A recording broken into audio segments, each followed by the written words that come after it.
King Charles III was anointed and crowned in the first ceremony of its kind in 7 decades. Satluj TV takes a look inside Westminster Abbey at the pomp and circumstance that brings the Commonwealth realm into a new age.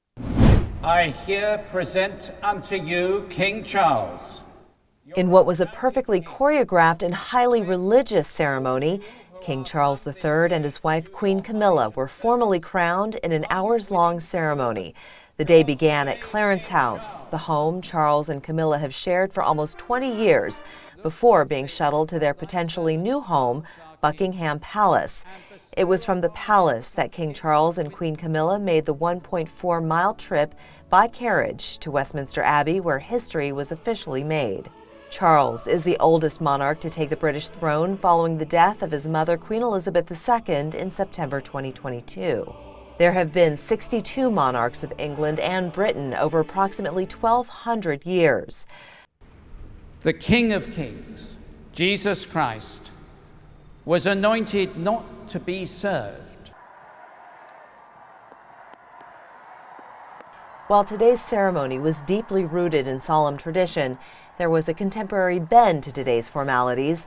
These included more women in the various rituals, the length of the service, which was about 2 hours, and the guest list of 2,000, a fraction of who attended his mother's coronation. Among those on the guest list were extended family, heads of state from across the world, and a sprinkling of celebrities, both foreign and domestic. But the most sacred moments of the service were shielded from public view: the anointing of the monarch and move to the coronation chair. The anointing oil itself is filled with profound symbolism that ties the royal throne with Jesus Christ. The oil harvested from olives picked by nuns where Jesus began the way of the cross in Jerusalem. The king knelt before the altar before being presented with regalia by leaders of other faiths, and then the crowning. In the most significant moment of the day, Archbishop of Canterbury, Justin Welby, placed the 360-year-old St. Edward's crown on Charles' head. William, Prince of Wales, who is the heir to the British throne, pledged his loyalty and allegiance to the monarch. The 40-year-old knelt before King Charles and placed his hands in his father's. He then touched his father's crown and kissed his cheek. And then the final transformation of the former Camilla Parker Bowles, once vilified by the public, with many believing she was to blame for the breakup of Charles and Princess Diana's marriage. She was crowned Queen Camilla.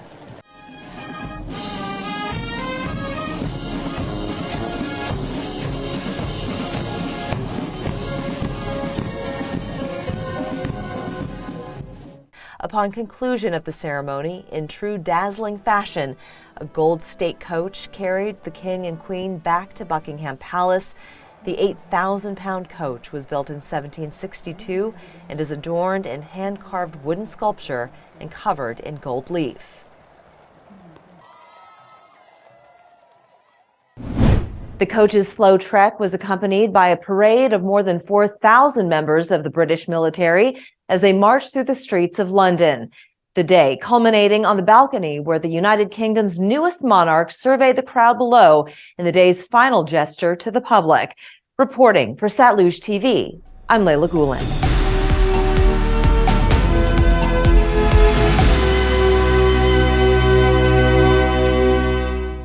Hello, my name is Jane. Do you ever wonder what's behind the news? What is it that you are not being told? Going behind the news and finding the truth. Let the truth flow. Satluj Network. Let the truth flow.